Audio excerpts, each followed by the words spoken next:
Hey guys, what's up? Welcome back to the channel. It's Cynicalex, and today I want to give you my thoughts on the first day and the first few hours of playing the new patch, update 4.0 for the 3-year anniversary and Infinity War Part 1.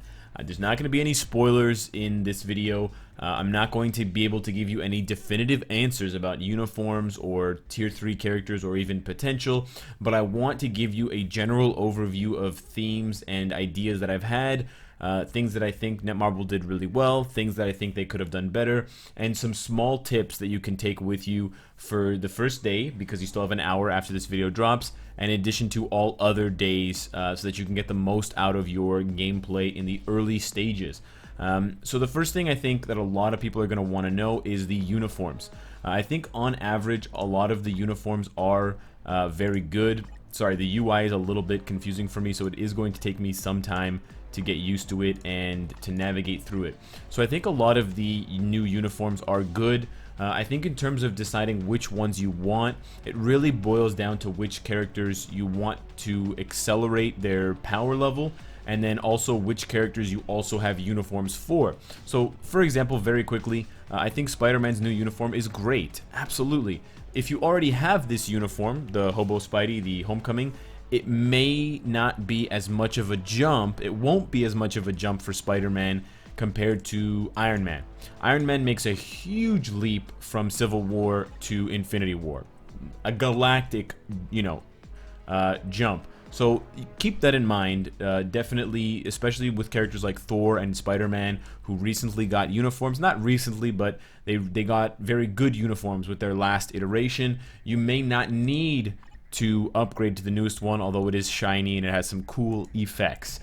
So I would prioritize characters who don't have a uniform, like for example Corvus or Proxima, or characters that have just not seen a good uniform in a long time, like Iron Man. But overall, I think all of the uniforms are good in some way. Probably the only uniform that I'm not quite sure is worth it at all at this point is Teenager Groot. So that would be my one warning for you guys. Maybe skip this uniform for now and wait. Additionally, I do have to give major props. Winter Soldier. Netmarble kept all of his hidden value in the skill changes, and I could not have expected this colossal, buff for Bucky. He's basically got all of the meta abilities now besides healing and reviving. He has everything else: Pierce, dodge ignore, iframe ignore, immunity, damage accumulation. It just blows my mind. I don't know if he's going to become meta, but definitely for game modes where you can control your characters like Timeline Battle, Shadowland, World Boss, he is going to become a beast. And also he goes prone like a Call of Duty player, so it's pretty cool.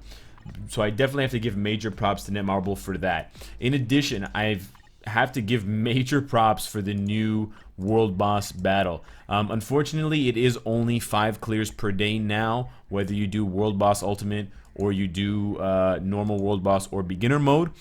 Keep in mind, I also noticed that you don't get any, or I didn't notice, but someone told me in my chat, and there's like more than 1,000 people there, if that one person was telling the truth, you don't get potential for your 11 characters on the list if you use them in the beginner mode. So definitely try to do at least normal mode, if not ultimate mode.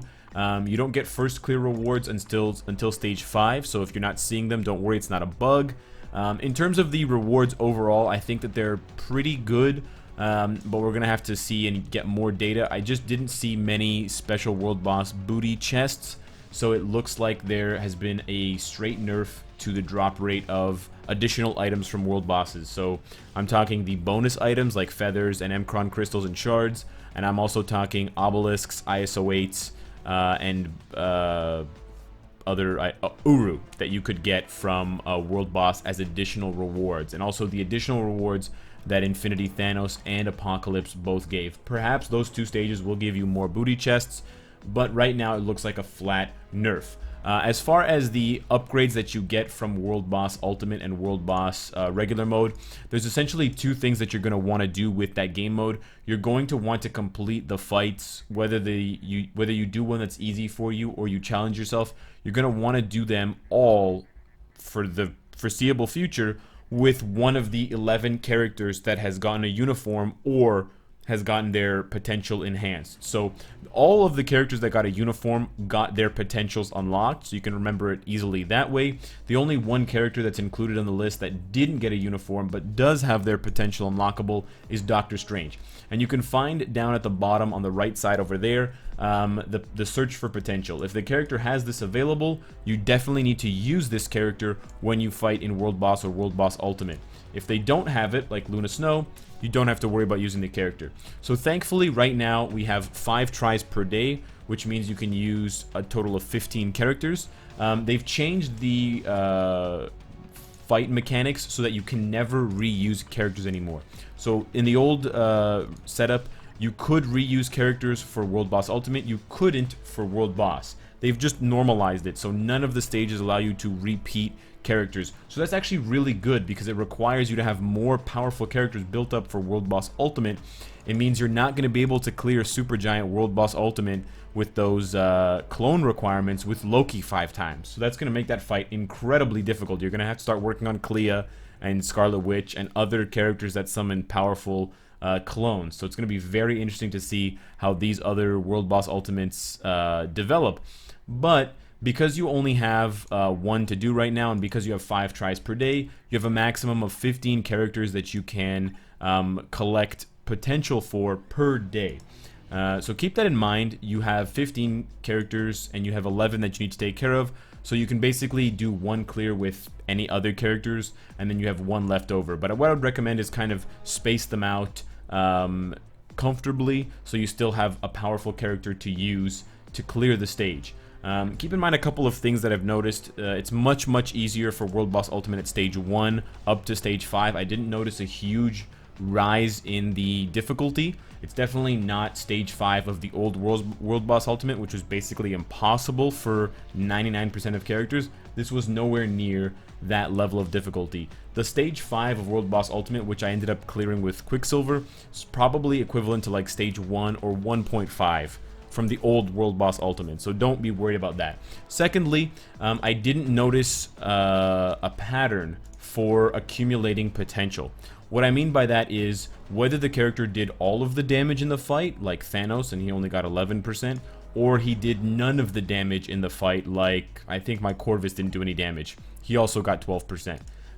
Black Widow did 0 damage, and she got her potential all the way to 100%. So for the time being, at least, it looks like it's random, which is a little bit disappointing. I don't like RNG elements, but it just means that over time you'll be able to get everyone to 100%, but the game is going to kind of selectively choose for you who you get first. So in my case, I was able to get Black Widow and Winter Soldier getting their potential to 100%, which allows me to then boost their level all the way up to 70 by doing the potential enhancements, which uses Black Antimatter, Chaos Fragments, and Chaos Nornstones, and then also increasing their level through biometrics. So you basically just have to repeat that process 5 times. You do not need to repeat the process of potential, and that's something that I was a little bit confused about from the patch notes, but you only need to search for potential once to 100%. Once you've done that, you never need to do it again. So theoretically, the maximum number of fights in a World Boss Ultimate setting or World Boss that you would need to do with a specific character is 9, because each one you'll get about, it might be less, or it might be more in terms of you getting less potential, but it's between 10 and 15 fights before you'll be able to unlock their potential no matter what. The lowest amount of potential I've seen people confirm is 4.9, which is super low. The highest is, I've gotten on a few characters, 35.7, I believe, and that is the lowest number or the highest number before 100%. So yeah, I got 35.7 on Spider-Man, and then for those 2 other characters, I got 100%. Captain America, as we know, is the only character with a tier 3 upgrade, and which also allows him to get that additional skill and get a crazy buff to his stats. And then we have the gear options. We're going to talk about that a little bit later, but basically, I don't really like the new gear setup. I don't like this UI. I think it's really confusing and requires lots of clicking, but that's whatever. On to the other content from the update, specifically the legendary battle. There definitely are some minor spoilers in this one from the movie, so if you don't want to know what those are, you should definitely avoid the legendary battle until later on. A lot of people are going to be talking about it, so one thing I will kind of tell you is that we do see a new game mode model for Scarlet Witch in this battle. She looks like she does in the movie. So that's gotten a lot of people thinking that we're going to be getting a Scarlet Witch uniform for the Part 2 update. I hope we are, but I will remind you that it's not a guarantee. If you go to Black Panther and you go to the normal mode or the extreme mode, there's a M'Baku stage, and he's not even a character in the game. So there's definitely the possibility that it's something for show and not something for use. So I just want to put that out there to avoid people getting disappointed from, you know, high expectations. Second of all, I want to address the 2 new comic cards. There's actually more than one, believe it or not. So the new comic card that everyone was curious to know about is the Infinity War one that comes with the Extreme Pack purchase, which costs 2,500 crystals and refunds 500 crystals. It's this one right here. My impressions of it is that it's not very good. It's not bad. It's definitely worth the premium tag of the card, but for the cost in crystals, I don't think it's worth it. You do get the card, so you don't have to roll for it in crystal chests, but it's definitely replaceable by a more powerful card down the line. It's not a perfect card. In addition, the last stat is quite poor. You can only get cooldown or attack speed. You can only get energy or all attack, and you can't even get physical attack on this card. So it's got a few kind of awkward options, and then it's got fixed critical damage, which is not technically preferred. If this was physical damage, it'd be a lot better. It might be a best in slot card out of 5, but as it stands now, this is not top 5 worthy. So if that influences your decision to buy the Extreme Pack, I just wanted to let you know. Additionally, there's one extra card, and the interesting thing is it's not here. You can't actually find that extra card that we got in the game as a surprise in the card list, and I don't know if that's an oversight by Netmarble or if it's a hint, but if you go to your card collection and you scroll all the way to the right, you'll see there's Marvel Future Fight's 3rd anniversary card collection, and it only includes one card, and this is the comic book that went along with the introduction of the game in its first year, in its first months of being a game. And, you know, unfortunately, the card is not fantastic. It's actually not bad. It might be as good as the other card, but I'm assuming it's free because it says you acquired in the 3-year anniversary event. So I think that's amazing that they're going to be giving us a free card to commemorate the 3-year anniversary. So I'm pretty happy. I hope you are. And these are just some things that I found out about the update that I thought would help you guys. Maybe would cheer you up if you're not too psyched about it, and would give you some additional information that you can use to make some better decisions for yourself in the coming days and weeks for the update. So let me know what you guys think of 4.0 Infinity War Part 1. Let me know what video you want to see next, because it's really important to me that I give you guys exactly what you're looking for. If you want to see a uniform video, I'll do that one next. If you want to see a breakdown of all the new store purchases that you can make in case you want to invest in the game, I can also do that. If you want something totally different, I can also do that. Just let me know down in the comments below. I'll just calculate who gets the most votes or who gets the most reposts or whatever replies, and then go from there. Subscribe if you enjoy the content and you want to support me. Hit the bell if you don't want to miss any of my content. And of course, if you like what you see, I hope to see you again tomorrow. Take care.